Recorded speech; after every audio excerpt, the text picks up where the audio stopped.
아멘. 자, 하나님의 말씀 제목은 그릇을 만드시는 하나님입니다.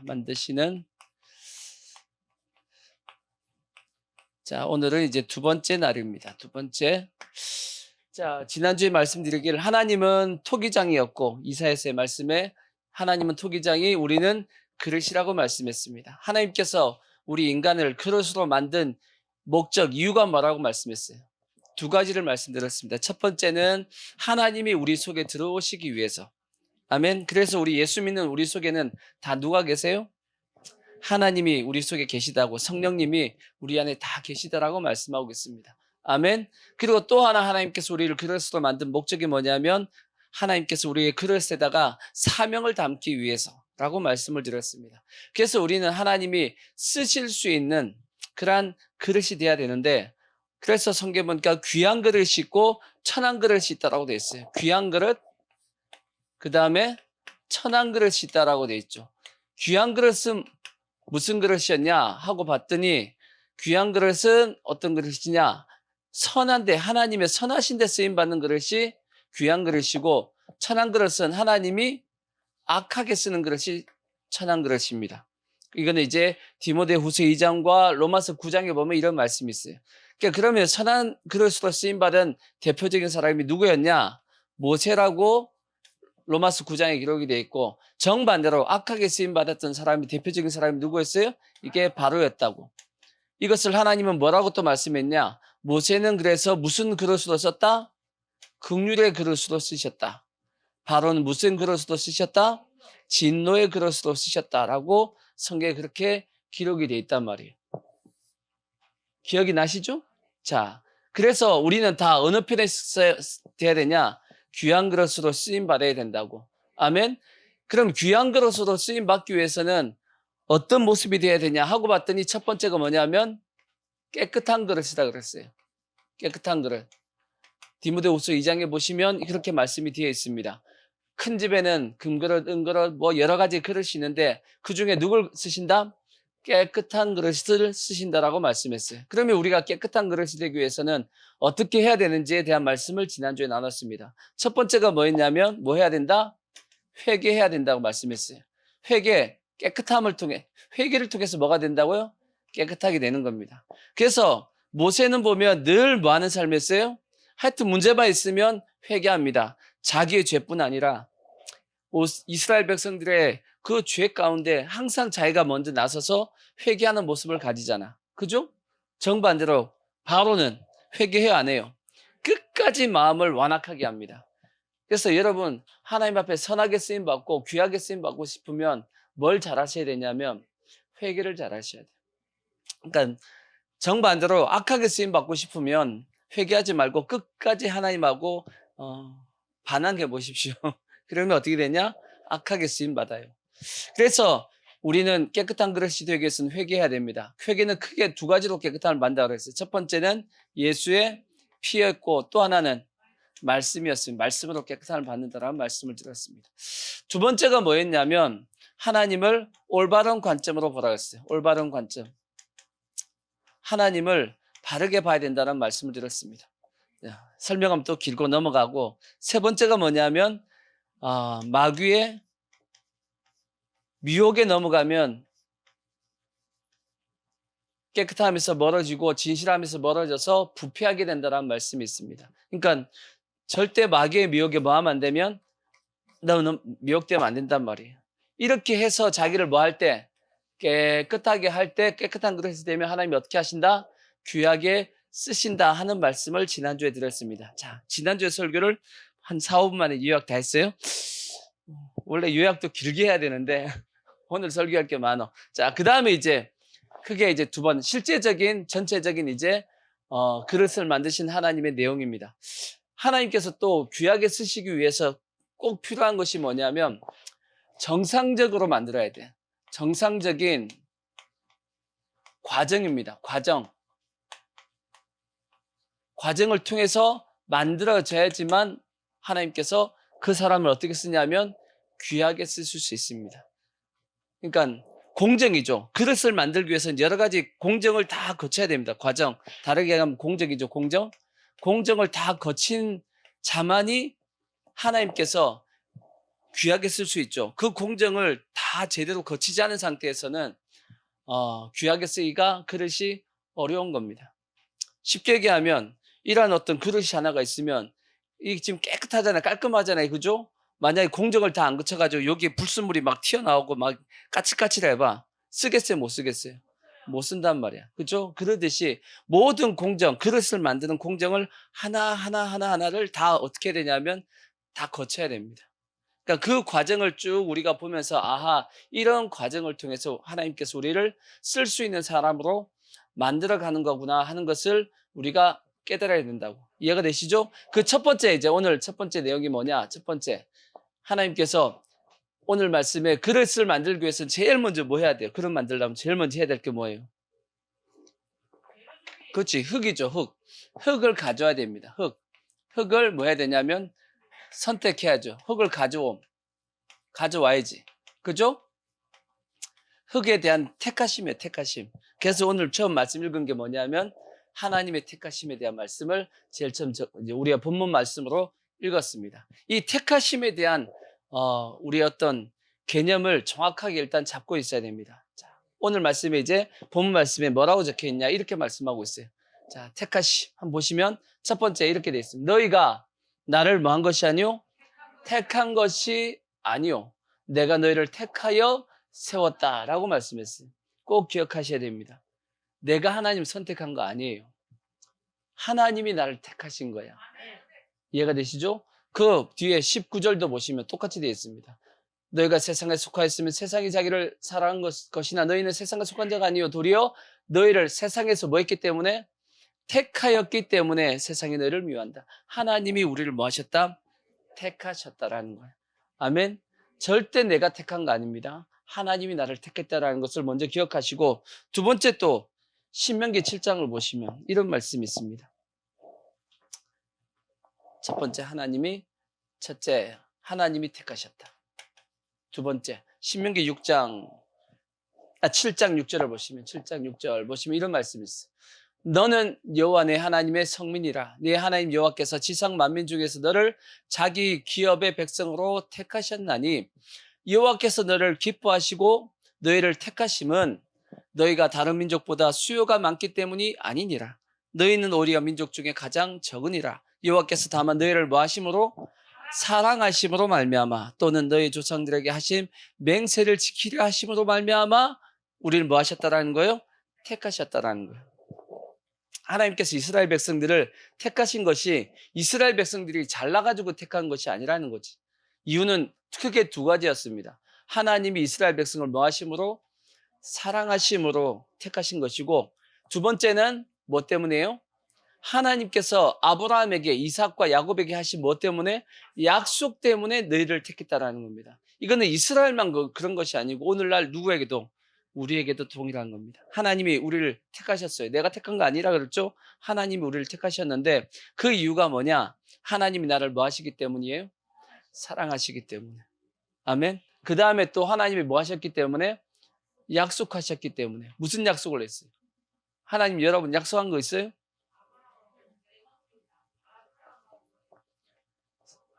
성경에는 크게 두 가지의 약속이 있어요. 크게 두 가지의 약속이 있다. 첫 번째는 뭐냐? 그걸 신학적으로 행위 언약이라 그래. 행위 언약. 들어보셨나요?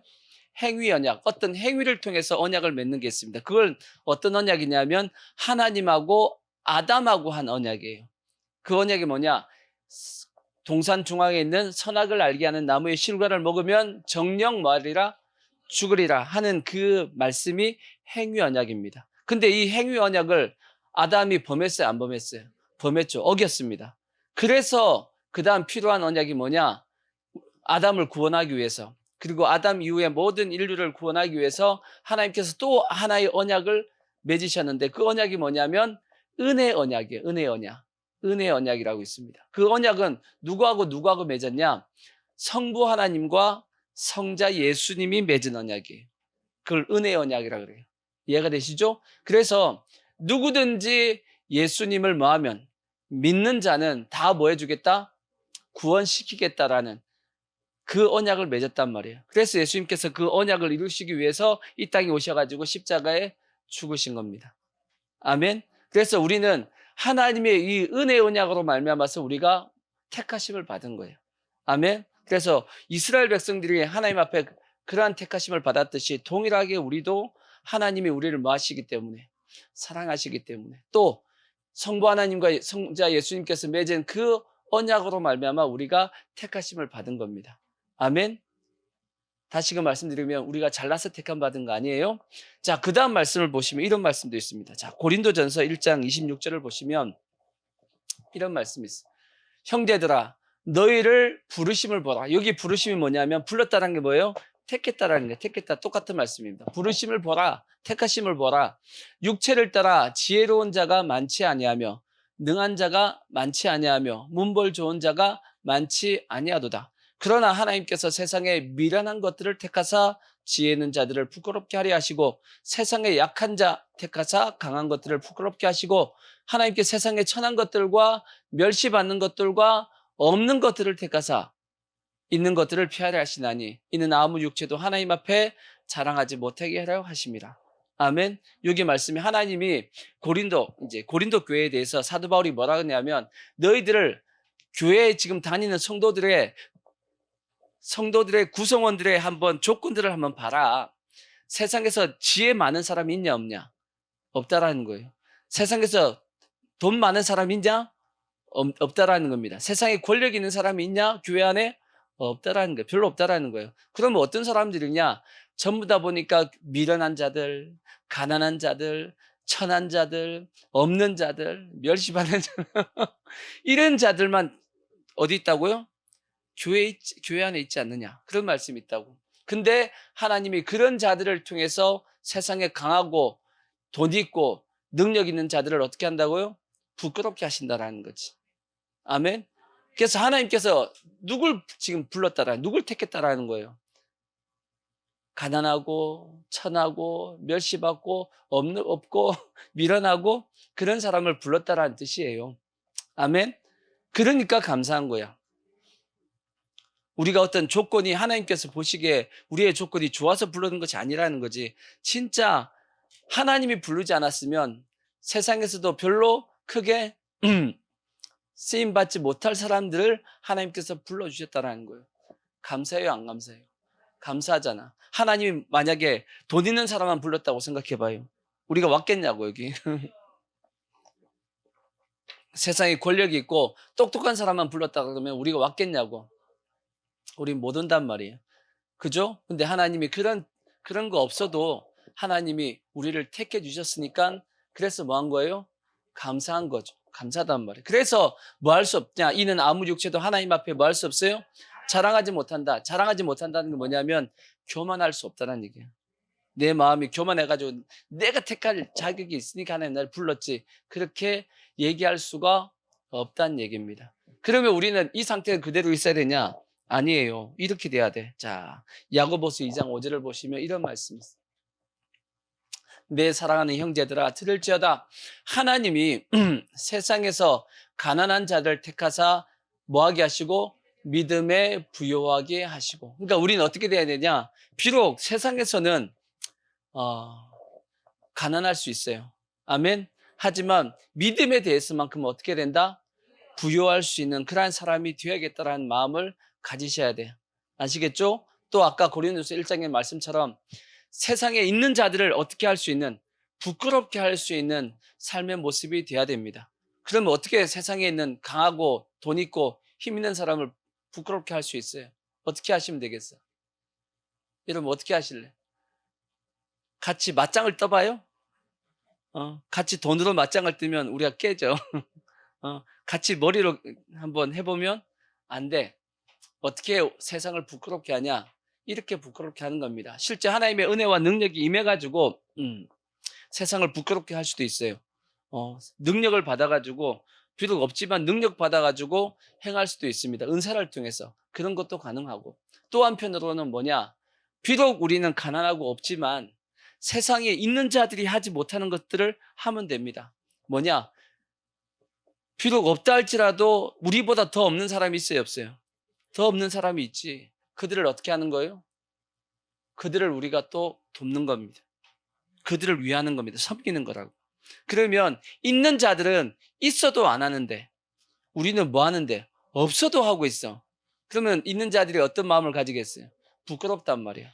또 그런 의미도 되는 겁니다. 이해가 되시죠? 그러니까 그래서 우리가 필요가 없다 할지라도, 가난하다 할지라도, 약하다 할지라도 더 연약하고 더 없고 그런 자들을 우리가 뭐 할 수 있냐면 섬길 수 있다고. 그걸 통해서 우리는 또한 세상에 있는 있는 자들 그런 자들을 부끄럽게 할 수 있는 모습을 교회는 갖춰야 된다고. 아멘. 자, 그래서 하나님께 택하심은 똑똑하고 잘나고 그런 사람 부른 것이 아니고 없어도 하나님께서 우리를 택하셨다라는 것 감사하시고, 그 다음에 또 어떤 자들을 불렀냐 하고 봤더니, 자, 로마서 5장 6절을 보십시오. 로마서 5장 6절을 보시면 우리가 아직 뭐 할 때? 연약할 때라고 돼 있어. 그 다음에 그 밑에 8절 보시면 우리가 아직 뭐 할 때? 죄인 되었을 때라고 돼 있어. 그 다음에 또 그 밑에 보시면 10절, 곧 우리가 뭐 했을 때? 원수 되었을 때. 하나님이 우리를 언제 불렀냐면 연약할 때, 또한 죄인 되었을 때, 또한 원수 되었을 때. 그럴 때 우리를 불러주셨다라는 거야. 그러니까 너무 감사하죠. 우리가 뭔가 자격이 있고 능력이 있어서 하나님께 부르신 것이 아니고, 이 말씀은 제가 드리는 말씀의 초점이 뭐냐? 전적인 하나님의 뭐다? 은혜로 우리가 구원받은 거라는 뜻이에요. 뭔가 우리가 실력이 되어서 부르신 것이 아니라는 거지. 자, 그 다음 말씀 또 하나 더 보시면 로마서 3장 23절을 보십시오. 로마서 3장 23절, 모든 사람이 죄를 범하였으며 하나님의 영광에 이르지 못하더니 그리스도 예수 안에 있는 속량으로 말미암아 하나님의 은혜로 뭐 없이? 가업 없이 의롭다 하심을 얻은 자가 되었다. 이게 뭔 뜻이냐? 우리가 하나님 앞에 택함을 받았을 때 하나님께서 우리에게 뭔가를 요구한 것이 있다 없다? 없다라는 겁니다. 하나님이 우리에게 요구한 것이 없어요. 뭔가 너희가 구원받기 위해서 대가를 지불해 하고 얘기하지 않았다라는 겁니다. 그냥 하나님께서 불러주셨어. 가업 없이. 뭐 없이? 가업 없이 불러주신 겁니다. 얼마나 감사해요. 근데 문제는 뭐냐? 저 값을 우리는 치르지 않았어요. 누가 치렀어요? 예수님이 치러주셨어요. 예수님이 십자가의 죽으심을 통해서 나 대신 죽은 거예요. 원래 누가 죽어야 돼요? 내가 죽어야 되는데 누가 죽어주신 거예요? 예수님께서 대신 죽어주시고 예수님께서 값을 치러주셔서 우리를 구원하신 거니까 감사해요, 안 감사해요? 감사할 수밖에 없지. 아멘. 그래서 성경에 뭐라고 말씀하냐? 자, 고린도전서 6장 19절 보시면, 그래서 너희의 몸은 너희가 하나님께로부터 받은 바 너희 가운데 계신 성령의 전인 줄을 알지 못하느냐? 너희는 너희 자신의 것이 아니라 뭐 한 것이 되었다? 값으로 산 것이 되었다. 누가 사셨어요? 예수님이 뭐 하심으로? 십자가의 죽으심으로 우리를 뭐 하신 거예요? 값으로 사셨단 말이에요. 그러니까 우리 어떻게 살아야 돼? 하나님께 영광 돌리는 삶을 살아야 된다라고 말씀하고 있는 겁니다. 아멘. 그래서 우리가 하나님께서 우리를 택하셨을 때 뭔가 요구한 것이 있다 없다? 요구한 것 없습니다. 하나님께서 값 없이 그냥 불러주신 거야. 이 세상에 가장 귀한 것이 뭐냐? 가장 큰 값이 뭐냐? 구원받는 거잖아. 근데 그걸 어떻게 주셨냐면 공짜로 주신 거야. 값 없이 주신 거예요. 얼마나 감사하냐고. 그렇게 나를 뭐 해주신 거예요? 택해 주셨다라는 거지. 그 다음 말씀이 이제 기가 찬 말씀이 하나가 되어 있습니다. 뭐가 있냐? 에베소서를 보시면, 에베소서 1장 4절을 보시면, 이렇게 하나님 택해 주셨는데 언제부터 택해 주셨냐? 곧 창세 전에 그리스도 안에서 우리를 모아사 택하사, 5절, 그 기쁘신 뜻대로 우리를 모아사 예정하셨다라는 거죠. 우와, 이거는 이제 하나님이 우리를 언제 택했냐? 여러분과 제가 예수님 믿기로 작정하고 교회 가야지 했을 때 택한 것이 아니라는 거야. 언제 택했어요? 창세전이면 언제예요? 창세전이면 이 세상이 만들어지기 전에, 태초에 하나님이, 태초입니다. 태초에 하나님께서 우리를 뭐 하시고? 사랑하셔가지고 우리 있지도 않았어. 근데 하나님은 우리가 앞으로 날 걸 알았어요, 몰랐어요? 하나님은 아시고 우리를 뭐 하신 거예요? 택하신 거야. 이게 믿음이 필요하겠지만 성경이 그렇게 말씀하고 있으니까 이거는 사실이에요? 사실 아니에요? 이건 사실이란 말이에요. 사실. 창세전에 하나님께서 여러분과 저를 뭐 하셨냐면 택하셨다라는 거야. 와, 이거는 대단한 거죠. 그러면 이제 우리는 이렇게 하나님 앞에 택하심을 받은, 한번 생각해 봐요. 이 토기장이가 그릇을 만들기 위해서 흙을 취하는데 세상에 흙이 얼마나 많냐고. 많죠. 근데 그 중에서 그릇을 만들기 위해서 택한 그 흙입니다. 그 흙이 누구라는 거야? 그게 우리라는 거야, 우리. 얼마나 감사한 거냐고. 이 인류에 얼마나 많은 사람 숫자가 많냐고. 지금 7, 80억의 인구가 있는데 그 중에 누굴 택했어요? 나를 택하셔가지고 하나님께서 구원하신 거야. 그것도 언제요? 창세전에. 그러니까 우리가 감사할 수밖에 없어요. 그죠? 우리는 항상 그래서 감사합니다 하고 하나님 앞에 택해 주심에 대해서 이런 자세를 가져야지만 정상적인 그릇으로 만들어질 수 있는 거예요. 감사함을, 택하심에 대한 감사함을 꼭 가지시고, 그래서 우리는 어떻게 해야 되냐? 자, 베드로후서 1장 8절을 보시면 이런 말씀이 있어. 베드로후서 1장 8절. 이런 것이 너에게 있어 흡족한즉 너희로 우리 주 예수 그리스도를 알기에 게으르지 아니하고 열매 없는 자가 되지 않게 하려니와 이런 것이 없는 자는 맹인이라 멀리 보지 못하고 그의 옛죄가 깨끗하게 된 것을 잊었느니라. 그러므로 형제들아 더욱 힘써 너희 부르심과 택하심을 굳게 하라. 부르심과 택하심을 굳게 하라. 너희가 이것을 행한즉 언제든지 뭐하지 않는다? 실족하지 않는다. 그러니까 하나님이 나를 택해 주신 것에 대해서 굳게 하라는 게 뭐겠어요? 흔들리지 말라는 거야. 아시겠죠? 그럼 흔들리지 않기 위해서는 어떻게 해야 되냐? 그 앞에 말씀이 기록되어 있어. 바로 앞에. 자, 9절. 이런 것이 없는 자는 맹인이라 멀리 보지 못하고 그의 옛 죄가 깨끗하게 된 것을 잊었느니라. 옛 죄가 깨끗하게 된 것을 잊었다는 뜻이 뭐예요? 나의 옛 죄가 뭐예요? 나의 원죄지. 나의 원죄가 뭐해졌다? 깨끗하게 되었다. 이건 언제예요? 이건 언제? 언제 우리가 옛 죄가 깨끗하게 됐어요? 내가 예수님을 처음 믿었을 때야. 내가 처음 하나님께서 나를 구원해 주셨다, 택해 주셨다라는 깨달았을 때 그때 우리는 뭐가 다 사라졌어요? 나의 원죄, 옛 죄가 다 사라졌단 말이에요. 이해가 되시죠? 근데 이걸 뭐 해버리면, 잊어버리면 뭐가 흔들린다라는 거예요? 나의 구원받은 부르심과 택하심이 흔들리게 된다는 얘기야. 그러면 그것이 흔들리면 결국 어디로 가요? 내가 실족하게 된다고. 이해가 되시죠? 그러니까 흔들리지 않기 위해서, 나의 택하심이 흔들리지 않기 위해서, 흔들리지 않으면 실족될 일도 없잖아. 그죠? 그러기 위해서는 항상 뭘 기억해야 돼요? 나의 옛죄, 내 원죄가 깨끗하게, 내가 하나님 앞에 죄사함 받았다라는 이것에 대해서 절대 잊어버리면 안 된다, 그 뜻입니다. 아시겠죠? 그래서 우리가 하나님 앞에 택하심에 대해서 우리가 흔들리지 않기 위해서는 항상 하나님 앞에 내가 죄사함 받은 것에 대한 감사할 수 있는 마음을 꼭 가지셔야 돼. 그래서 우리는 늘 감사해야 돼. 아멘. 더 나아가서 한 말씀 더 드리면, 자, 계시록 17장 14절 보면 이런 말씀도 있어. 계시록 17장 14절 보면 그들이 어린 양과 더불어 싸우려니와 어린 양은 만주의 주시오 만왕의 왕이심으로 그들을 이기실 터이요 또 그와 함께 있는 자들 곧 누구? 부르심을 받고 또 택하심을 받은 진실한 자들도 뭐 할 거다? 이기리로다. 아멘. 우리가 하나님 앞에 택하심을 받고 부르심을 받고 택하심을 받은 것에 대해서 확실히 아는 자는 세상을 뭐한다? 이긴다라고 말씀했어. 아멘.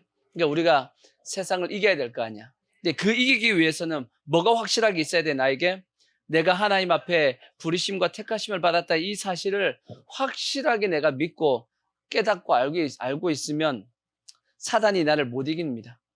아멘. 사단이 나를 못 이긴다고. 사단은 제가 수요일 날도 그런 말씀 드렸죠. 영적 싸움은 뭘로 하는 거다? 영적 싸움은 뭘로 하는 거다? 믿음으로 한다? 내가 믿음으로 한다. 물론 믿음이지만 뭐에 대한 믿음이냐? 까먹었구만. 영적 싸움은 뭘로 한자? 제가 보여줬잖아. 우리 옛날 게임 했던 거. 뭘로 한다? 잊어버렸구만. 권위로 한다. 권위. 영적 싸움은 권위로 하는 겁니다. 권위. 권위. 권위가 뭐예요? 누가 더 영적 권위가 높냐는 거지.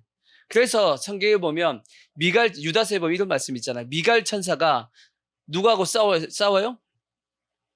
누구하고 싸웠냐면 루시퍼하고 싸웠다고. 뭘 놓고? 모세의 시체를 놓고 이 미갈 천사하고 루시퍼하고 싸웠단 말이에요. 싸웠는데 미갈 천사가 감히 그 루시퍼에 대해서 회방하는 판결을 쓰지 못했다 그랬어요. 왜? 원래 루시퍼가 누구 위에 있었어요? 미가엘 위에 있었다고. 미가엘보다 영적 권위가 누가 더 높았어요? 루시퍼가 더 높았기 때문에 그걸 못하는 거야. 원래 자기 상관이었으니까. 그때 미가엘 천사가 누구의 권위를 가져오냐면 예수 그리스도의 권위를 가져오는 겁니다. 예수의 권위로서 대적하는 거야. 자기의 권위로 안 되니까. 이해가 되시죠? 뭐냐? 영적 싸움은 그래서 권위로 싸우는 겁니다. 그러면 우리의 택하심을 받은 우리의 권위는 어디예요? 우리의 권위는 뭐예요? 우리는 하나님의 자녀야. 하나님 다음으로 우리가 높아.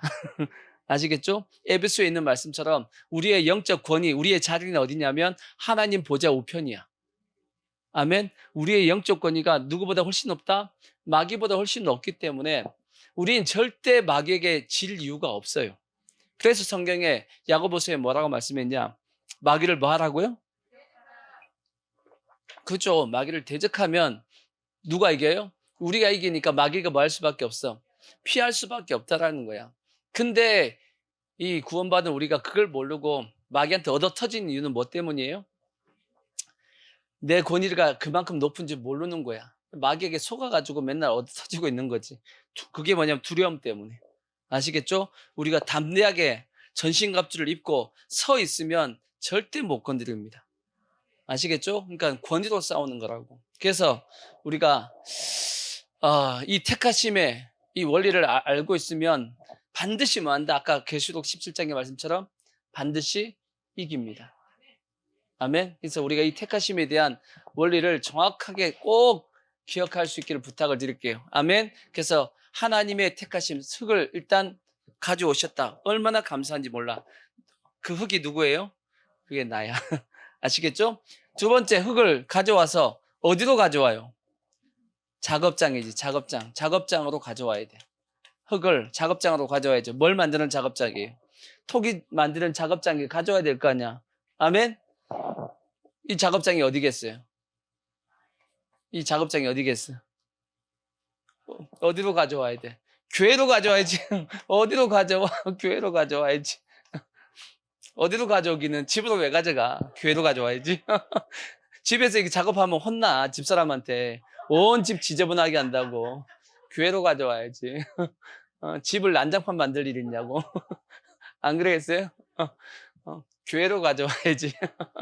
교회로 가져와서 작업을 하는 겁니다. 절대 여러분, 교회 밖에서 만들어지는 게 아니에요. 하나님의 글을 쓴 교회 안에서 만들어지는 거야. 그래서 지금 한국 교회가 위기입니다. 위기. 한국 교회가 위기인 게 뭐냐? 지금 교회 나오지 않고 마치 자기가 신앙생활 잘하고 있는 것처럼 착각하는 분들이 너무 많단 말이에요. 절대 아닙니다. 절대 속으면 안 돼요. 반드시 어디에 와야 된다? 교회에 와야 됩니다. 물론 이제 이슬람권이라든지 북한같이 저렇게 공산주의 사회에서 교회가 실제 없으면 물론 이제 숨어서 이제 하는 거 그건 어쩔 수 없어. 그건 어쩔 수 없지만 지금처럼 교회에서 충분히 예배 드릴 수 있는 이러한 어떤 상황이 된 어떤 나라에서는 반드시 교회에서 작업이 되어야 되는 겁니다. 이해가 되시죠? 왜 그러냐? 구약도 그렇게 말씀했어요. 자, 성경에 보시면 이런 말씀이 있어요. 사도행전 7장 38절을 보시면 이스라엘 백성들에 대한 내용이에요. 시내산에서 말하던 그 천사와 우리 조상들과 함께 무슨 교회? 광야 교회에 있었고 이 성경에 보면 이렇게 스데반 집사가 뭐라고 얘기하냐면 이스라엘 백성들이 광야에 있었던 것은 무슨 생활이다?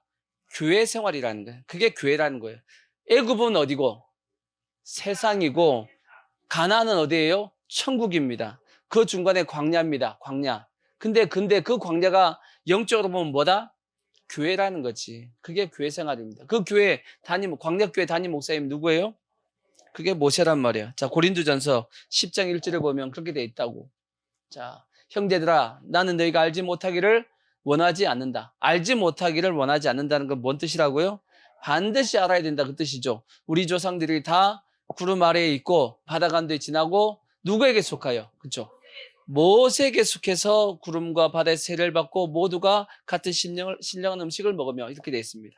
그러니까 광야교회에 누가 인도하고 있었냐면 모세가 인도하고 있었다는 얘기예요. 거기에 속해야지만 이스라엘 백성들이 어디까지 가는 거예요? 가나안까지 가는 겁니다. 그러니까 모세에게 속하지 않으면 어떻게 되는 거예요? 죽는 겁니다. 천국 못 가는 거예요. 가나안 못 들어간단 말이에요. 그래서 똑같습니다. 오늘날도 마찬가지입니다. 반드시 하나님께서 어디로 불러주시냐면 교회로 부른단 말이에요. 근데 교회 밖에서 내가 신앙생활 잘하려고 하는 가난한 성도들은 절대 안 됩니다. 그거. 왜 안 되냐? 영적인 원리가 그래요. 왜 반드시 교회 안에 와야 되냐면 크게 두 가지 이유입니다. 첫 번째는 뭐냐? 교회 안에 와야지만 하나님께서 보호하십니다. 하나님께서 보호할 수 있고 키울 수 있습니다. 양육할 수 있단 말이에요. 요한복음 15장에 보면 가지가 나무에 뭐 해야 돼요? 붙어 있으면 뭐하고? 저절로 열매가 맺어지지만 만약에 떨어져 있으면 어떻게 돼요? 그건 죽은 겁니다. 죽은 가지야. 아시겠죠? 반드시 붙어 있어야 돼. 왜? 교회는 그리스도의 뭐요? 몸이요. 그 머리는 누구시요? 예수님이고 우리는 그의 뭐다? 몸의 지체란 말이에요. 지체가 몸에 붙어 있어야지. 다르게 얘기하면 교회에 붙어 있어야지 뭘 받아요? 공급을 받지. 나무의 영양의 공급을 받을 거 아니야. 그리고 누구의 지시를 받을 수 있어요? 예수님의 지시를 받을 수 있는 거지. 근데 지체가 떨어져 있어. 따로 교회 밖에 있는데 그러면 영양이 공급돼요? 안 돼요? 영양이 공급 안 된단 말이에요. 그러면 잘할 수 있어요? 없어요? 잘할 수 없고 결국은 말라 죽는 겁니다. 영적인 걸 잘 보시면 마귀가 처음부터 여러분 실족시키는 게 아닙니다. 마귀는 작업을 뭐부터 하냐면 몸에서 떨어지기까지 계속 작업을 하는 거예요. 몸에서 나오라는 거예요. 몸에서 나오면 뭐 할 수 있어요? 자기가 마음대로 작업할 수 있어. 이해가 되시죠? 그래서 몸에서 자꾸 떨어지게 만듭니다. 그래서 교회 안에서 자꾸 여러분을 교회 밖으로 끌어내려고 하는 게 그게 뭐냐면 그게 마귀 짓이야. 마귀는 자꾸 몸 밖으로 나게 만들어. 몸 안에 있으면 마귀가 공격을 못 하거든. 몸에 딱 붙어 있으면 계속 공급을 받기 때문에 공격을 못 한단 말이에요. 제일 처음 인류의 최초의 죄가 누가 범했어요? 하와가 범했죠. 아담이 범한 게 아니에요. 하와가 범했죠. 왜 하와가 범죄했냐? 간단합니다. 뭐 때문이죠? 뭐 때문에 하와가 범죄했냐? 아담하고 같이 안 있었어. 아담이 만약 옆에 같이 있었으면 뱀이 와가지고 하와한테 그런 얘기하면 짝대기 가지고 뱀을 한 때렸을 거예요. 아니 그때 잡아먹지는 않았을 것이고 때렸을 거야 아마. 하와가 혼자 있는 틈을 타서 누가 찾아온 거예요? 뱀이 마귀가 찾아온 거야. 왜? 떨어져 있으니까 공격할 수 있는 겁니다. 붙어 있으면 공격을 못 한단 말이에요. 그러니까 오늘날도 마찬가지예요. 마귀는 누구한테 공격하냐? 뒤에 떨어져 있는 것, 떨어져 있는. 그래서 구약 성경에 보면 이스라엘 백성들이 출애굽할 때 출애굽을 쫙 하는데 이스라엘 백성들의 숫자가 몇 명이냐면 장정만 60만이고 하다 보니까 전체적인 숫자는 적어도 200만, 많게는 300만 그렇게 생각을 합니다. 한 2, 300만 명이 그때 뭐 마이크가 있어요. 뭐가 있어. 그냥 가자 앞에서 하면 뭘 쫓아가는 거예요? 앞사람 가는 거 보고 쫓아가는 거 아니야? 그죠? 앞사람 따라가는 거야. 그러다 보면 길이 어떻게 됐어요? 길게 이렇게 나 있겠죠. 그러면 앞에서 착착착 잘 걸어가는 사람도 있는가 하면 뒤에서 힘들어가지고 처진 사람이 있어요? 없어요? 처진 사람 있죠? 분명히 있습니다. 근데 나 또 따라가기 싫은데 억지로 가는 사람이 있겠어요? 없겠어요? 뒤에 처진 사람들이 있겠지. 그럼 마귀가 어디를 공격하겠어요? 맨 앞에 있는 사람 공격하겠어요? 아니에요. 맨 뒤에 떨어진 자를 공격합니다. 떨어져 있는 사람을 공격해서 죽인단 말이에요. 이해가 되죠? 그렇게 했던 놈이 누구예요, 그게? 그게 누구예요? 그게 아말렉 족속이에요. 아말렉 족속입니다. 뒤에 떨어진 자를 공격했다고. 그래서 모세가 여호수아를 통해서 뭐라고 말씀해요? 아말렉 족속을 뭐하라? 진멸하라고 말씀한 겁니다. 진멸해라. 해가지고 모세가 산에 올라가서 뭐하고? 두 손 들고 기도하고 아론과 홀이 손잡고 기도하고 그 다음에 여호수아는 뭐하고? 나가서 전쟁했던 내용 아시죠? 그 내용이 그렇게 생겼단 말이야. 그래서 하나님께서 여호수아에게 뭐라고 말씀했어요? 모세가 여호수아에게 뭐라고 말씀했냐? 하나님께서 모세에게 뭐라고 말씀했냐면 영영토록 아말렉과 싸운다 그랬어요. 영영토록 싸운다. 그래서 나중에 사울 왕이 아말렉을 뭐 하라고 말씀했어요? 진멸하라고 말씀했는데 사울 왕이 지켜 안 지켜요? 안 지킨 내용이 나온 거거든. 이해가 되시죠? 그 아말렉이 대표하는 예표가 뭐냐면 그게 마귀짓이기 때문이에요. 그래서 그 부분에 대해서 하나님께서 영원토록 진멸시켜라. 아말렉은 완전히 하나님 앞에 하나님께서 가로 밖으로 뺐던 이유가 뭐냐? 마귀의 모습을 가지고 있었기 때문이에요. 그와 마찬가지로 하나님은 뒤에 처져 있는 그러한 마귀는 뒤에 처져 있는 자를 뭐하냐면 공격하는 겁니다. 그래서 절대 떨어져 나오면 안 돼. 반드시 교회에 탁 붙어 있어야 돼요. 아시겠죠? 그러면 공격을 못 합니다. 그러면 공격을 못 한다. 이해가 되시죠? 다시 말씀드리면 영적 싸움은 뭘로 하는 거라고요? 권위로 하는 거죠. 나보다 센 권위가 뭐 하고 있어야 되냐면 그늘로 덮고 있어야 돼요. 그 그늘 아래에 있으면 안전한 겁니다. 하나님의 보호 아래에 딱 들어가 있으면 마귀가 공격을 못 해. 우리가 가끔 이 만화 영화 보면 어떤 성을 뺑 둘러서 뭐라 그러죠? 이게 결기인가? 뭐지? 결계? 그런 거 있어. 만화 영화 같은 데 보면 그 일본 만화 같은 데 보면 결계라고 있어. 그러면 그 결계에는 뭘 못해요? 나쁜 놈들이 들어와서 뭔가 마법이나 뭔가 못 써. 그런 것들이 있어. 만화에 보면 하나님의 결계가 딱 쳐져 있는 거야. 어디에요? 교회에 쳐져 있는 겁니다. 여러분, 우리의 눈에는 보이지 않지만 하나님의 보호하심이 교회에 이렇게 딱 쳐져 있단 말이에요.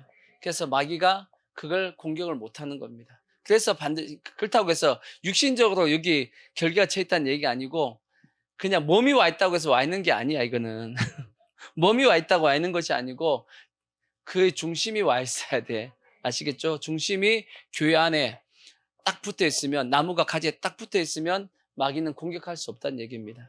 이해가 되시죠? 그래서 반드시 작업장인 어디에 들어와야 된다? 교회에 와야 된다라는 거예요. 아시겠죠? 반드시 와야 되고, 그래서 또 해야 되는 건 뭐냐면 교회 안에 오기 때문에 세상과 뭐 할 수 있냐면 구별될 수 있는 겁니다. 만약에 교회에 와 있지 않으면 세상과 구별되기가 솔직히 힘들기 때문에. 아시겠죠? 자, 그래서 이제 두 번째 이제 작업장에 가져와야 됩니다. 이제 세 번째 이제 작업장에 가져오면 뭐 하겠어요? 제일 처음에 흙 가져오면 뭐 해야 돼요? 예? 그렇죠. 처음부터 반죽하면 돼. 흙이, 여러분, 흙 가져왔는데 흙을 바로 반죽하면 어떻게 돼? 흙 속에 뭐가 있는 줄 알고. 예. 불순물 제거해야지. 불순물 제거해야지. 일단, 흙 속에 하여튼 이물질들이 있겠어요, 없겠어요? 엄청나게 많겠지. 그거 다 뭐 해야 되냐면 다 제거해야 돼. 그러듯이 이 불순물이 뭐겠어요? 이 불순물이 뭐냐? 이게 죄겠지, 죄. 우리 속에는, 그러니까 교회 오면 제일 먼저 뭐 하시냐면, 제일 먼저 교회 오면 하는 게 뭐예요? 죄의 문제를 해결하는 겁니다. 계속. 그래서 세상에 있을 때와 교회 왔을 때 차이점이 뭐냐면, 교회 오면 죄란 얘기를 되게 많이 해요. 회개해야 된다는 얘기도 많이 하고, 죄에 대한 지적도 많고, 특별히 이제 세상에서는 죄라고 생각하지 않았던 것들이 교회 오면 죄가 되는 경우도 상당히 많기 때문이에요. 그러니까 일단 우리는 작업장에 흙이 딱 가져오면 제일 먼저 불순물을 제거해야 됩니다. 죄를 제거해야 된다고. 근데 죄는 크게 몇 가지가 있냐? 네 가지가 있어. 네 가지. 네 가지. 싸가지가 있어. 싸가지. 싸가지가 있다고. 자, 첫 번째가 뭐냐면 모르고 짓는 죄가 있어요. 모르고. 우리가 모르고 짓는 죄도 있습니다. 알게 짓는 죄도 있고 모르고 짓는 죄도 있어요. 왜 모르고 짓는 죄가 뭐냐? 신앙이 아직 어려가지고 말씀을 모르니까 죄를 범하는 경우가 있겠죠. 이게 죄인지도 모르고 죄를 범하는 경우가 분명히 있단 말이에요. 그러니까 새신자들, 특히 새신자들 같은 경우는 이게 죄인지도 죄 아닌지도 모르는 거죠. 특히나 이제 세상에 있을 때는 죄라고 생각하지 않았는데 교회에 와가지고 죄라고 생각하는 게 뭐겠어요? 대표적인 게.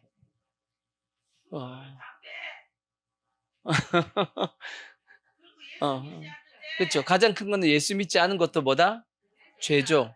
또 뭐 술, 담배도 그쵸 죄라고 세상에서는 술, 담배가 뭔 죄야 이렇게 생각했는데 교회 왔더니 술, 담배에 대해서 죄라고 이제 생각하게 되는 거고 그다음에 주일날 예배 안 드리는 건 그것도 큰 죄로 여겨지고 그죠? 여러 가지 하나님 앞에 섬기지 않았던 것들도 내가 뭐 그러니까 그런 내용들 뭐 11조라든지 여러 가지 이런 것들에 대해서 세상에서 온 사람들이 그게 뭐가 죄야? 죄 아니지. 근데 교회 와서는 마치 그걸 뭐처럼 생각이 되는 거예요? 죄처럼 생각이 되는 거예요. 그러니까 신앙이 자라면서 아하 이게 죄였구나라고 이제 깨닫게 되는 거지. 그죠? 그러니까 그 전까지는 뭘 몰랐다라는 거예요. 그게 죄인지 몰랐다라는 거죠. 그죠? 자, 저기 여기 앞에 앉으세요. 늦게 오셔가지고 늦게 온 건지 일찍 온 건지 모르겠네. 늦게 온 건지 일찍 온 건지 모르겠지만 하여튼 자 그래서 어, 세상에서는 죄인지 몰랐는데 교회 왔더니 죄인 게 많아요, 적어요. 많단 말이에요. 그러니까 우리가 모르고 짓는 죄도 상당히 많습니다, 실제. 새신자들은 모르고 근데 그걸 여러분 정죄하면 안 돼.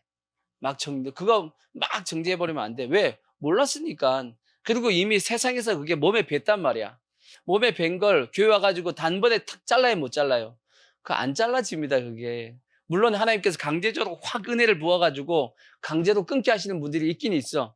하나님의 은혜를 이제 입어가지고 또, 뭐 어떤 분들은, 술 마시는 분들 같은 경우는 막 갑자기 술이 엄청 써가지고 술을 못 드시는 분들도 있고, 뭐 담배도 마찬가지. 담배도 갑자기 뭐 이게 써가지고 못 피우는 분들도 있고 그런 은혜가 가끔씩 있어.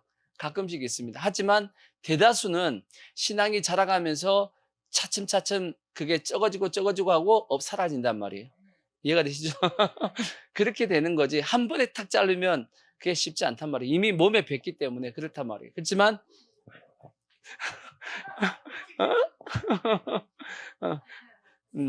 집사님은 하나님께서 단번에 끊게 하셨잖아요. 그건 성격이야, 성격. 성격이 그러니까 그렇게 한 번에 끊게 했지만 어떤 분들은 성격이 그러지 않아. 맞습니다. 이게 은혜 받는 것도 은혜 받고 회개하는 모습도 사람마다 다 틀려요. 세상에 좀 착하게 사신 분이 있어. 착하게 사신 분이 교회 오잖아요. 변화가 빨리 안 되는 경우가 되게 많아요. 오히려 착한 분들이 변화가 잘 안 돼. 왜냐? 이미 자기가 착한 게 몸에 배어 있기 때문에 이게 신앙생활 안에 있던 건지 밖에 있던 것들이 헷갈려서. 근데 아예 세상에서 완전 개팍하게 사시고 죄 가운데 계신 분이 교회 안에 딱 들어와서 와장창 깨어지면서 확 바뀌는 경우가 있어요. 그런 경우가 우리 더 많습니다. 그러니까 이것은 다 틀려요. 그게 다 틀린 거지 그 자체가 잘못된 게 아니야.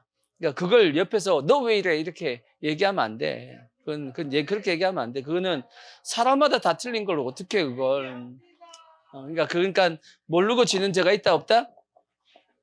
모르고 지는 죄가 많다는 걸 인정하시고 옆에 일찍 예수 믿은 분들, 먼저 예수 믿은 분들은 뭐 해주면 되는 거예요. 그분들을 바르게 이제 신앙생활 할 수 있게 잘 이끌어주고 도와주는 거지. 둘게 패면 안 된다고. 둘게 패지면 안 되고. 그 다음에 이제 두 번째, 알지만 범하는 죄가 있어요. 이거 죄인데 안 되는데 하면서 범할 때가 있어. 죄인지 몰라서 그런 게 아니고 압니다. 아는데도 범하는 죄가 있어. 왜 그러냐? 그거는 예수님께서 씨 뿌리는 비유에 잘 설명해 놨습니다. 씨 뿌리는 비유. 씨 뿌리는 비유가 어떤 비유예요? 예수님께 씨를 뿌리는데 네 가지 밭이 있죠. 첫 번째는 길가. 그다음 두 번째는 돌밭. 세 번째는 가시밭. 그다음에 옥토였단 말이에요. 그러니까 첫 번째 길가는 아예 이제 길에다가 씨를 뿌렸는데 씨가 나요, 안 나요? 그 다음에 새가 와가지고 다 잡아먹어버렸습니다. 그러니까 하나님의 말씀이 그 10년 가운데 안 들어가는 거예요.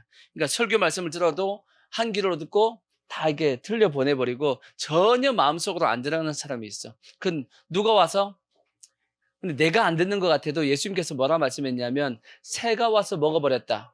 그 마귀가 와서 그 못 듣게 만드는 겁니다. 그거는 그 마음이 뭐 했기 때문에 완악했기 때문에 그죠? 근데 두 번째가 세 번째가 뭐냐면 돌밭과 가시밭은 성경에 보면 그 씨앗이 밭에 심겨졌어요, 안 심겨졌어요?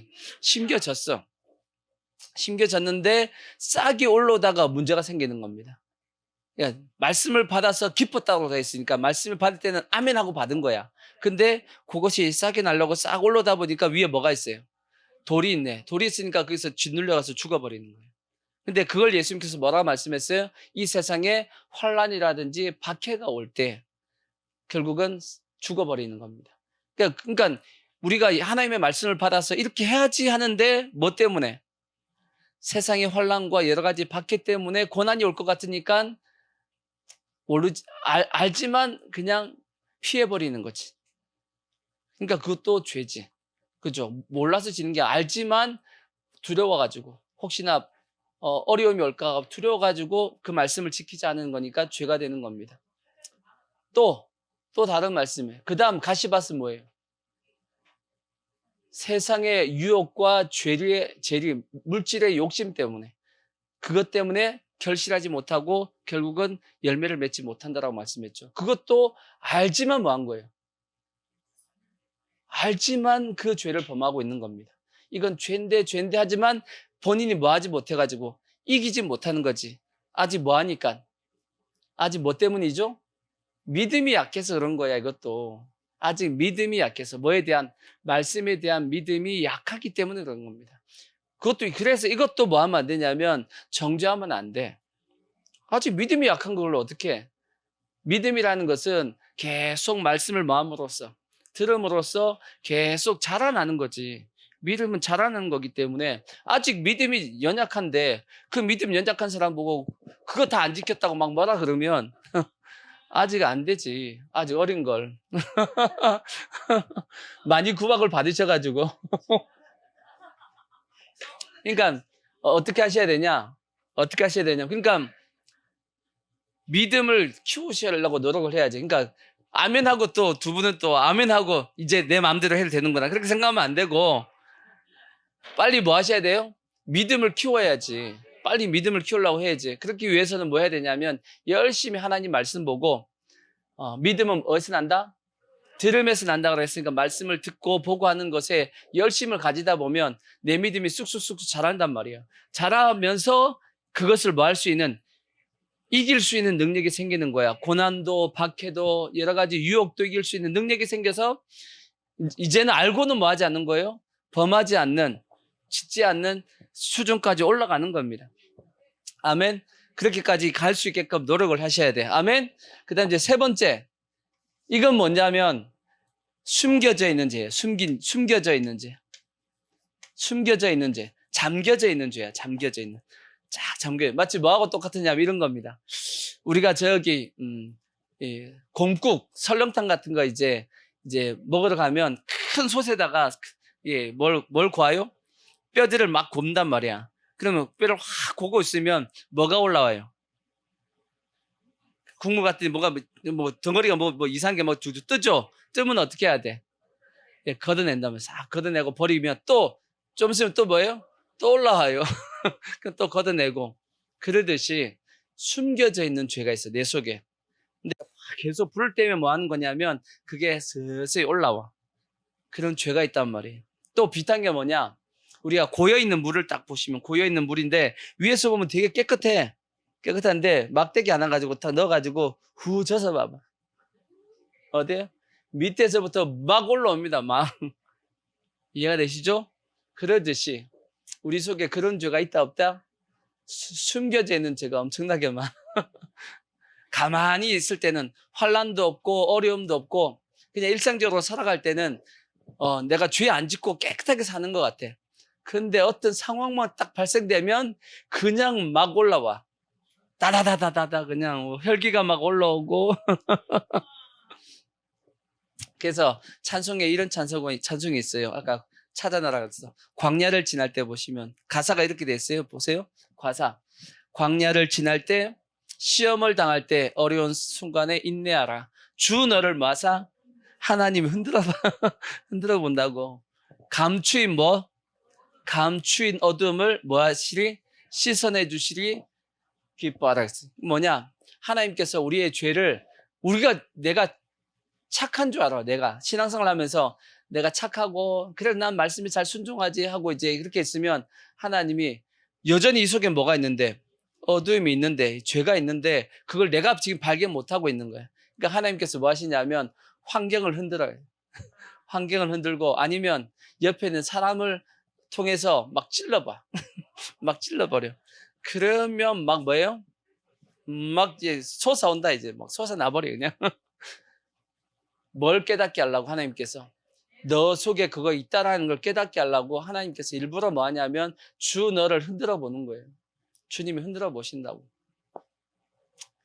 그래서 여러분 신앙이 이제 잘하고 성숙해지면 누가 찔러도 누가 흔들어도 반응이 없는 분들이 있어. 아시겠죠?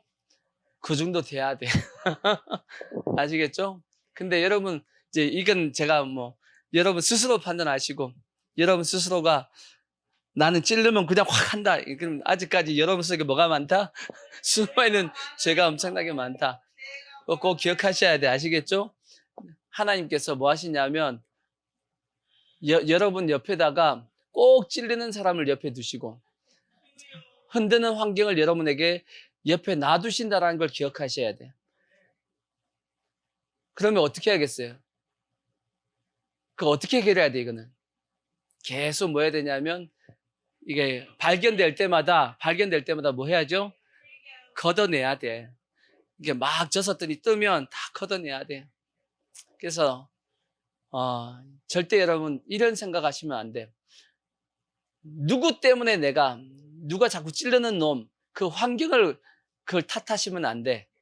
그거는 하나님께서 내 옆에다가 일부러 놔두는 거예요. 뭐 하려고? 너 속에 너 자신을 보게끔 만들려고 옆에 놔두는 거예요. 그거는 하나님께서 절대 그거는 제거 안 됩니다. 언제 제거되냐? 그게 그 환경과 그 사람은 언제 제거되냐면 내 모든 속에 있던 것이 다 제거될 때 내 속에는 죄가 다 이게 사라져야지만 그게 사라지는 거지. 그 전까지는 하나님이 일부러 옆에다 두시는 거예요. 뭐 하게끔 하려고. 깨닫게 하려고.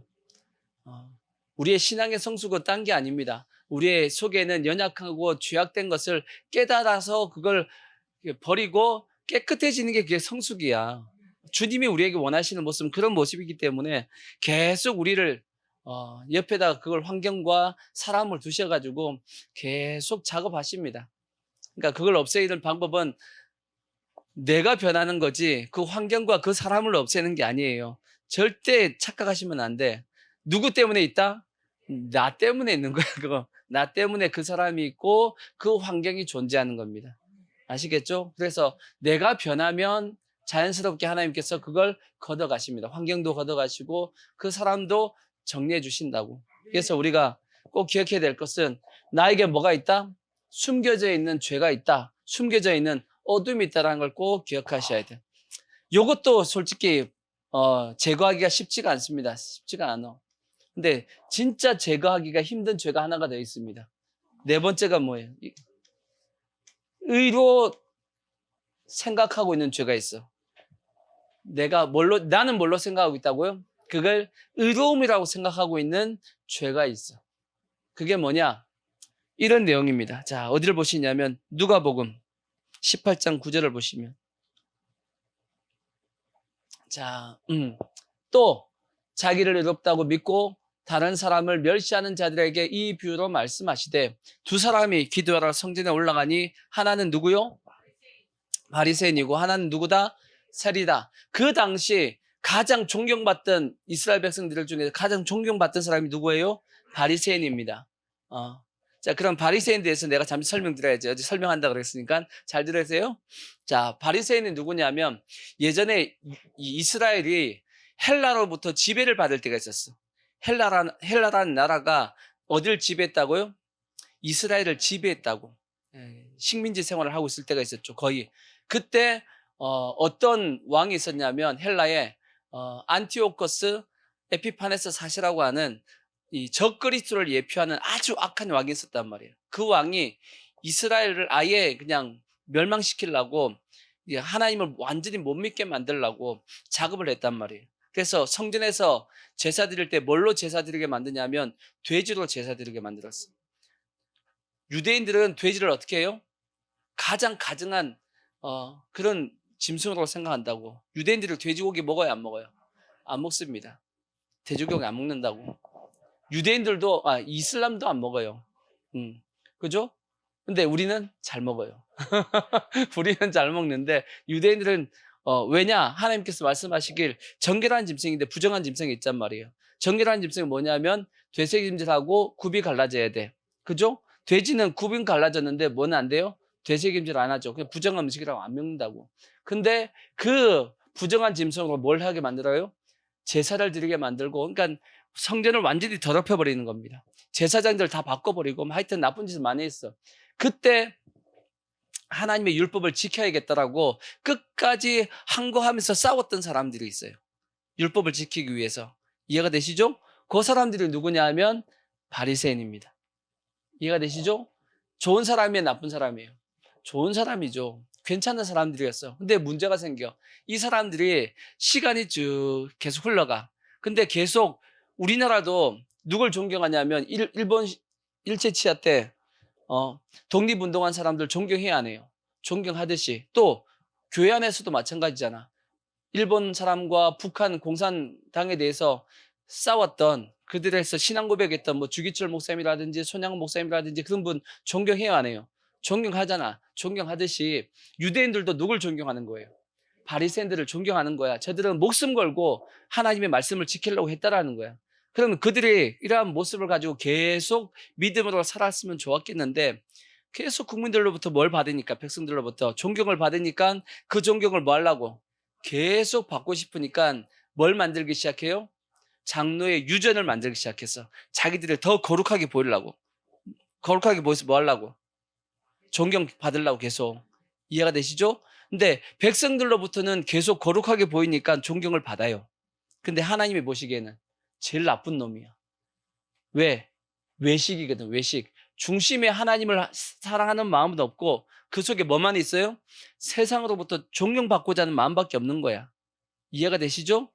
그래서 하나님께서 가장 예수님께서 오셔가지고 이 독사의 새끼들하고 책망했던 사람들이 누구예요? 바리새인들입니다. 근데 이 바리새인들에 대해서 예수님께서 이제 바리새인과 또 세리는 그 당시 세리는 누구였냐? 우리나라에도 일본 앞잡이가 있었잖아, 그렇죠? 일본 앞잡이가 있듯이 이스라엘 그때 당시 로마의 이제 식민지였으니까 로마의 앞잡이가 있었다고. 그 사람들이 누구냐면 세리입니다, 세리. 그러니까 유대인들이 가장 나쁘게 생각하고 증하는 놈들이 누구냐면 세리였다고. 그러니까 로마가 매기는 세금을 걷는 것까지는 괜찮은데 더 걷어버려. 더 걷어가지고 누구한테 넣어요? 인마의 포켓, 자기 호주머니에 집어넣는 놈이 누구예요? 세리였단 말이에요. 이해가 되시죠? 그래서 이스라엘 백성들이 그렇게 미워하고 싫어했던 것, 죄인처럼 여겼던 것이 세리였는데 이 가장 존경받는 사람과 가장 미움을 받는 두 사람이 성전에 같이 올라가가지고 뭐 하고 있어요? 기도를 하는 겁니다. 예수님께서 비유로 하신 말씀이야. 근데 바리새인은 어떻게 기도하냐? 이렇게 기도했다고. 바리새인은 서서 따로 기도하여 이르되, 서서 따로 기도했다는 게 뭐겠어요? 세리하고 같이 기도 안 해. 왜? 저 죄인하고 같이 기도할 수 없어. 자기는 따로 딱, 그리고 어떻게 기도해? 서서 딱 기도합니다. 어떻게? 하나님이요. 나는 다른 사람들, 곧 누구? 토색. 저 토색이 누구 하는 거예요? 저 세리가 하는 놈이야. 저 토색하는 저 세리와 불의와 간음을 하는 자들과 같이 아니하고 이 세리와도 같이 아니함을 뭐 하나이다? 감사하나이다. 나는 일주일에 뭐하고? 2번 금식하고 또 소득의 11조를 드리나이다 하고 이렇게 하나님 앞에 하나님 제가 잘하고 있다고 이제 기도했단 말이에요. 근데 옆에 있던 세리는 멀리 서서, 그것도 하나님 앞에 가까이도 못 가. 또 바리새인 옆에도 못 가. 멀리 떨어져 가지고 감히 뭐도 못하고 눈도 못 달고 하늘을 쳐다보지도 못하고. 이해가 되시죠? 다만 뭐하며 가슴을 치며 이르되 하나님이여 뭐 해달라고요? 불쌍히 여기소서. 나는 죄로소이다 하였느니라. 내가 너희에게 이르노니 이에 저 누구보다 바리새인이 아니고 이 사람 누구예요? 세리가 의롭다 하심을 받고 그의 집으로 내려갔느니라. 무릇 자기를 높이는 자는 낮아지고 자기를 낮춘 자는 높아진다라고 말씀했다고. 아멘. 그러면 바리새인이 뭘 잘못했어요? 일주일에 2번 금식하는 거? 일주일에 2번 금식해봐요. 여러분 어떻게 될 것 같아요? 날씬해집니다. 일주일에 2번 금식하면 날씬해져요. 날씬해지고 싶으면 금식해봐. 얼마나 힘든데 일주일에 2번 금식하는 게, 그죠? 근데 소득의 11조 드리고 일주일에 2번 금식하고 하는 거 힘들단 말이에요. 근데 그것이 누구에게는, 바리새인에게는 뭐가 된 거예요? 의가 된 거야. 의가 딱 돼버린 거예요. 그러니까 하나님 앞에서도 뭐 한 거예요? 나는 의인이라는 거지. 근데 하나님께서 보시기에 그게 의예요? 의가 아니었다는 얘기예요. 오히려 세리는 하나님 앞에 제대로 있지 못함에 대해서 늘 죄송한 마음을 가지고 자기를 불쌍히 여겨달라고, 자기 죄인이라고 이렇게 고백했더니 하나님께서 그를 의로 여기셨다라고 말씀했단 말이에요. 이 바리새인처럼 자기의 그 행위, 일주일에 뭐하고 내가 뭘 지키고 하는 그 자체가 하나님 보시기에는 뭐 한 거냐면 가증한 겁니다. 그걸 그 사람은 뭘로 딱 여기고 있어요? 자기 의로 여기고 있다고. 자기 뭘로 여기고 있다? 의로 여기고 있단 말이에요. 그러니까 이게 의로 여기고 있으니까, 자기가 의인이 됐으니까 회개할 이유가 있어요, 없어요? 회개할 이유가 없지. 그러니까 자기는 하나님 앞에 뭐하고 있다? 잘하고 있다라고 생각하는 거예요. 그러니까 이 죄는 깨지기가 뭐예요? 무척 힘든 죄입니다. 근데 이거는 신앙 초신자가 아니에요. 이건 초신자가 아니야. 이거는 교회 어느 정도 중직 이상 되신 분들이 교회에서 마치 거룩하게 이렇게 거룩하신 분들이 있어. 교회에서는 육신적으로 거룩한 모습을 그런 모습 보이면 안 돼. 아시겠죠? 신앙이 성숙하고 권위가 높으면 높을수록 더더욱더 낮아지며 섬기는 모습을 가져야지. 목에 힘 딱 주고 난 너 같지 않아, 이렇게 하면, 그러니까 절대 여러분 비교하는 사람은 요 죄에 딱 걸리기 좋습니다. 아시겠죠? 교회 안에서 뭐 하는 사람? 다른 성도와 비교하면, 나는 지금 무슨 죄에 빠져 있다? 바리새인의 죄에 빠져 있구나라고 생각하시면 돼. 아시겠죠? 절대 교회 안에서 뭐 하는 거 아니다? 비교하는 거 아닙니다. 아시겠죠? 연약한 성도는 연약한 성도로 받아들이고, 믿음 있는 사람들은 하나님도 그 믿음의 분량에 맞게끔 역사하시는 거지. 그러니까 여러분의 마음속에 내가 누구보다 더 낫지, 이미 나는 어느 죄? 바리새인의 죄에 걸려있다는 걸 꼭 기억하시고. 아시겠죠? 절대 다 똑같아요. 다 연약하다는 걸 기억해야 돼. 우리는 연약한 존재고 주님의 은혜 없이는 못 사는 것이고, 내가 도토리 키재기입니다. 도토리 키재기. 약간 뛰어난 거지. 우리가 보통 그런 얘기 하잖아요. 저기 비행기 타고 저기 위에서 올라가 보면, 위에서 보면 밑에서 약간 큰 거, 그게 그거라는 거지. 그렇다라고 생각하셔야 돼. 내가 약간 어떻게 보면 더 신앙생활 오래 해가지고 더 나은 거지, 너하고 나하고 비교해가지고 내가 이런 게 아니라는 뜻입니다. 그러니까 그래서 우리는 항상 절대, 여러분 제가 말씀드렸어요. 비교하면 뭐 한 거다? 바리새인의 죄에 내가 여기 딱 걸려있을 가망성이 있다는 걸 기억하시고 철저하게 회개하셔야 돼, 그분들은. 왜냐하면 이게 쉽게 안 깨지거든. 잘 안 깨집니다. 근데 이걸 철저하게 깨뜨리고 항상 하나님 앞에 나의 연약함을 고백하고 세리처럼 기도할 수 있는 모습이 딱 돼야 돼. 물론 죄를 지어가지고 세리처럼 기도하는 얘기가 아니고, 아시겠죠? 그건 아닙니다. 내가 죄를 짓지 않는다 할지라도 내 자체의 연약함을 주님 앞에 인정하고 하나님 앞에 그 은혜 가운데 은혜 없으면 못 산다라는 고백하고 살아가는 모습이 돼야지만 그것이 정상적인 죄에서 벗어나는 방법입니다. 그래서 우리가 이 죄를 없앨 때 꼭 기억해야 될 것이 몇 가지가 있어요. 그게 뭐냐면 절대 죄는 하루아침에 제거되지 않습니다. 아시겠죠? 꼭 기억하시고 그 다음에 두 번째는 죄는 절대 완전히 제거가 안 됩니다. 왜냐하면 육신을 가지고 있는 한 죄는 완전하게 제거할 수가 없어요. 그래서 우리 날마다 뭐가 필요하냐면 회개하는 게 필요한 겁니다. 그리고 사도 바울처럼 사도 바울은 자기 속에 있는 죄가 있으니까 어떻게 한다고 말씀했냐면 날마다 나는 뭐 하겠다? 죽는다. 날마다 죽노라. 그렇게 고백했고 또 내가 내 몸을 쳐서 뭐 한다?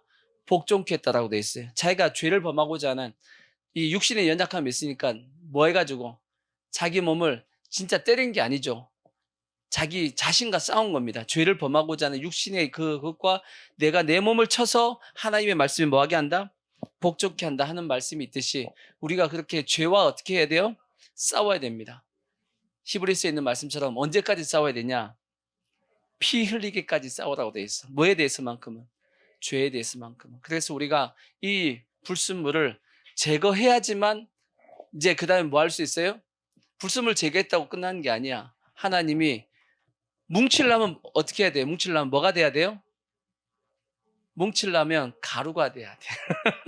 덩어리 있으면 안 돼. 하나님이 쪼사버려. 아시겠죠? 그 다음에 하나님이 이게 쫓는 작업이 있어. 고운 가루를 만들어야지만 뭉쳐집니다.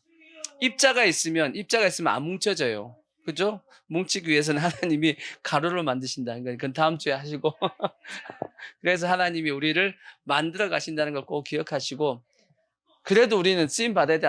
쓰임 안 받아야 돼? 귀하게 다 쓰임 받고, 귀하게 쓰임 받다고 주님 앞에 가서 주님께 잘했다 칭찬하시고 상 받는 모습이 돼야겠죠. 꼭 그렇게 되기를 주의 이름으로 부탁의 말씀을 드리겠습니다.